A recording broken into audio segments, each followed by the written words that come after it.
Hello everyone, welcome back to my channel. তো আজি কেকৰ ক্লাছ আছিল, সেই কেকবিলাক দেখাইছোঁ আপোনালোকক। এইটো ক্লাছ চলি আছে। ক্লাছত কেকৰ আইচিং কৰোৱা হৈছে। কেকখিনি কাটিং আৰু ইয়াতে ৰেচিপি বুকো পাব আপোনালোকে। ৰেচিপি বুকতে থাকিব ৰেচিপিখিনি কেক বনোৱাৰ। আৰু এইটো এতিয়া আইচিং কৰাখিনি হাতেৰে শিকোৱা হৈ আছে প্ৰেক্টিকেলি। এইখিনি আইচিং কৰাৰ পিছত আমি ডিজাইনখিনি কৰিম। ষ্টুডেণ্টে কিমান ধুনীয়াকৈ নিজেই ডিজাইন কৰিব পাৰি আছে চাওক আপোনালোকে। কেকৰ ওপৰত অলপ চকলেট দি লৈছোঁ যাতে গাৰ্নিচিঙৰ কাৰণে।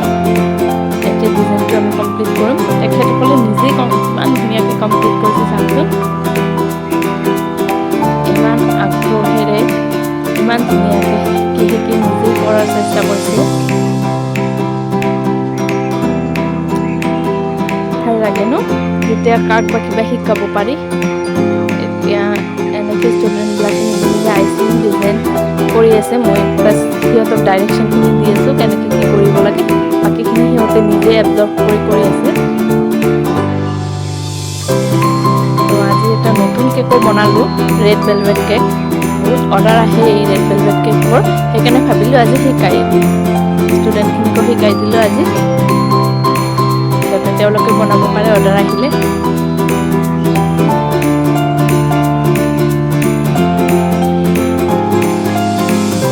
এইটো ৰেড ভেলভেট কেকটো হ'ল। এতিয়া ডল কেকৰ ডিজাইনখিনি মই এবাৰ তেওঁলোকক শিকাই দিছোঁ, বাকীখিনি তেওঁলোকে নিজেই ডিজাইন কৰিছে। তাৰপিছত কিমান ধুনীয়াকৈ ডিজাইন কৰিছে। এতিয়া ভেৰাইটি কেক শিকোৱা হৈছে। ষ্টুডেণ্টবিলাক সকলোকে নিজে নিজে এটা এটা কেক দিয়া হৈছে। তেওঁলোকে নিজে নিজে ধুনীয়াকৈ ডিজাইন কৰি বনাইছে। সকলোৱে নিজৰ নিজৰ কেকবিলাক এনেকৈ বনাইছে। এইটো ডল কেক।